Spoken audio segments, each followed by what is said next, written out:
Folks, I want you to take a minute and guess who said the following. Quote, "The fact that we are here today to debate raising America's debt limit is a sign of leadership failure. It is a sign that the U.S. government cannot pay its own bills. I therefore intend to oppose the effort to increase America's debt limit." End quote. Well, you think it was conservative Senator Ted Cruz or Marco Rubio? No. Try Barack Obama.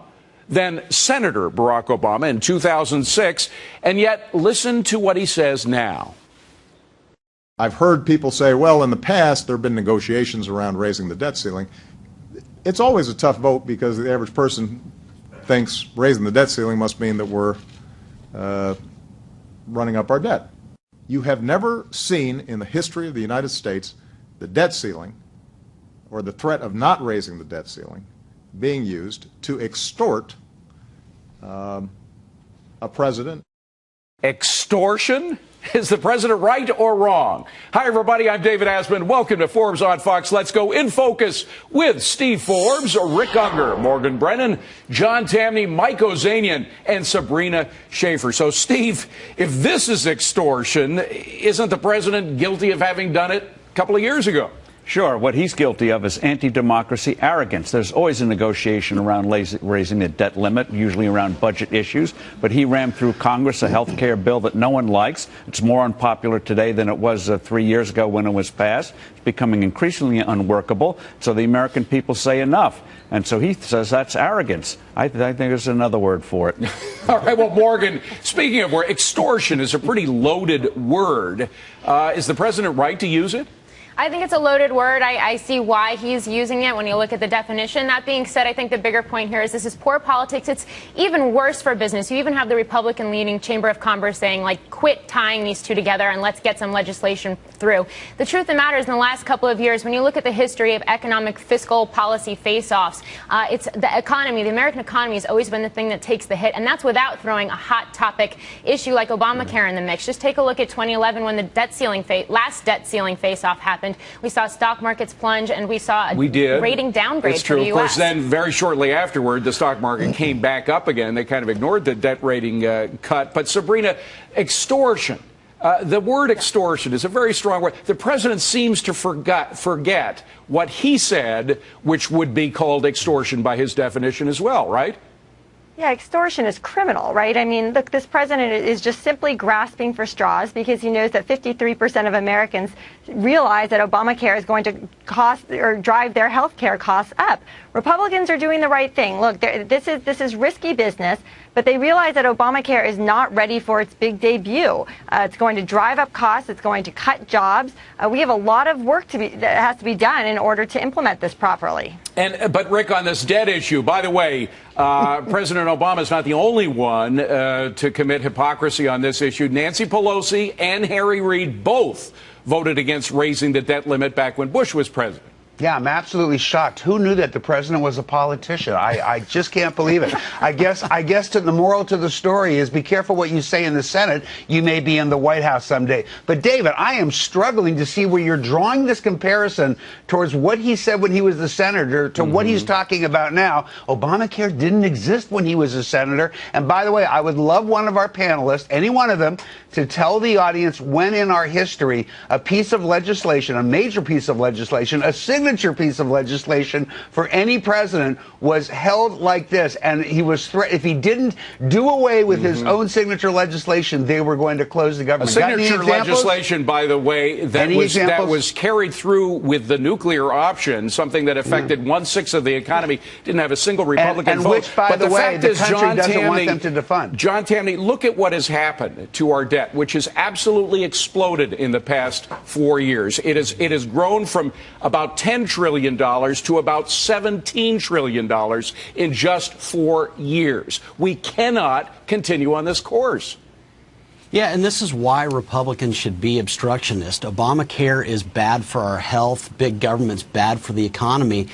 And my view is if the Republicans aren't defunding one and shutting down the other, what's the point of electing Republicans? I mean, we keep hearing about the bad politics of the Republicans acting obstructionist in this way, but I think much worse politics for Republicans would be to get to 2014 and say, oh yeah, Obamacare's in full flower and the government's much larger. Why did we put them in power in 2010 to begin with? Well, that's a great point. And Mike Ozanian, let's look at what's happened since 2010. I mean, I know the Republicans are called obstructionist and the whole process might look ugly, but let's take a look at what has happened. Federal spending as a percent of GDP, it topped out in 2010, right before the election, at about 26.5% of GDP. It has come down since the Republicans were elected dramatically, down to 23.5%. Well, I think the person, David, who is guilty of extortion is President Obama, if you look over the last 3 years.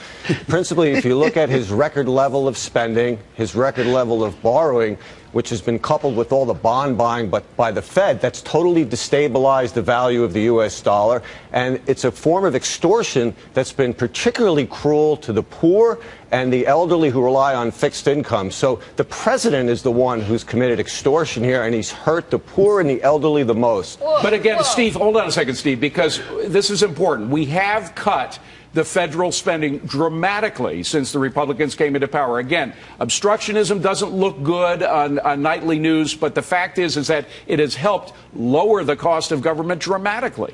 Yeah, David, it's the only good thing that's happened in recent years for the economy. Less resources are being drawn out. And the sequester, the president agreed to it because he never thought the Republicans would follow through on it, especially as regards the military. Now, the way the sequester has been handled has been an atrocity, but the result for the economy has been good. And that's the only reason why we're getting the growth we're getting this year. More resources in the private sector, less in the government. Morgan, go ahead. If we really want to do something about our debt and about our spending, why stop at Obamacare? Why not start tying things to tax reforms and entitlements? You don't see that happening. This is a very Republicans pointed. Are advocating tax yes, but the idea of wrapping Obamacare into this debate is just going to prolong the inevitable. And I will also say that quantitative easing is continuing in part, according to Federal Chairman Ben Bernanke this week, in part because of the fiscal standoffs. Well, that's a whole other argument. But Sabrina, is there going to eventually be some kind of compromise between these two parties? Well, I think there probably will be. But look, I mean, right now the president is actually on the defensive. We see him starting to go out onto a tour to defend big government at the same time as a strong majority of Americans are saying that they want to rein in government, according to Rasmussen reports. So I just think that the president actually looks pretty bad right here. He's pointing fingers, using words like extortion, and he's going out to Kansas and saying, no, really, big government is still good. We are still here to protect you. And I don't think that's what Americans want to hear. Rick, you brought up the Obamacare subject. The American people clearly don't like Obamacare. They don't like the details of it. They want it put off. They want it changed.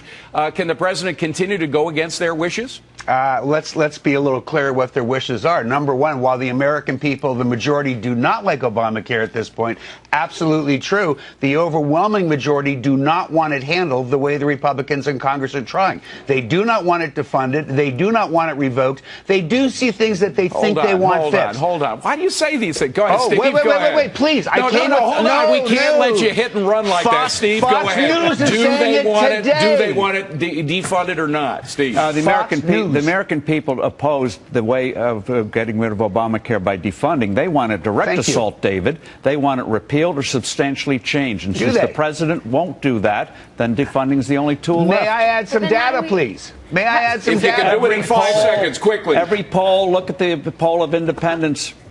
They're vastly against this. No, Ron. Let me give you the data. Seconds. And you know where I got the data? I got it on Fox News. Excuse me. I want my 5 seconds.